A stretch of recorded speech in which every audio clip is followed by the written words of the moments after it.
काठमाडौँमा दिनभर त्रास, मिडिया हाउस र नेताको घर अगाडि शंकास्पद रूपमा गाडी छाडिएपछि हंगामा। आज बिहान करिब 7 बजेदेखि राजधानी काठमाडौँका विभिन्न स्थानमा शंकास्पद रूपमा बेवारिसे गाडी छाडिएको घटनाले दिनभर सर्वसाधारण, सञ्चार माध्यम र सुरक्षा निकायलाई उच्च सतर्कतामा राख्यो। प्रत्यक्षदर्शीका अनुसार कान्तिपुर मिडिया हाउस, अनलाइन खबर, हिमालय टिभी तथा नेपाली कंग्रेसका सभापति गगन थापाको घर अगाडि गेटमै सवारी आवत जावतमा अवरोध हुने गरी गाडी पार्किङ गरेर चालक वा मालिक घटनास्थलबाट बेपत्ता भएका थिए। गाडी लामो समयसम्म कसैले लिन नआएपछि सामाजिक सञ्जालमा घटनाको चर्चा तीव्र रूपमा फैलिएको थियो।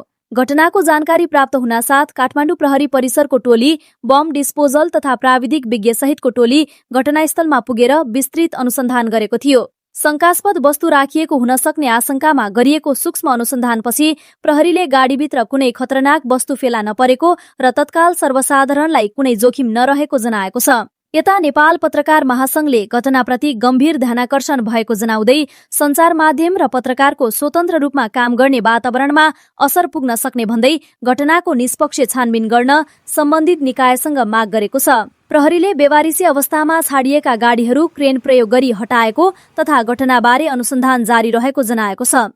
गाडी कसले, किन र कुन उद्देश्यले त्यहाँ छाडेको हो भन्ने विषय भने अझै खुल्न सकेको छैन।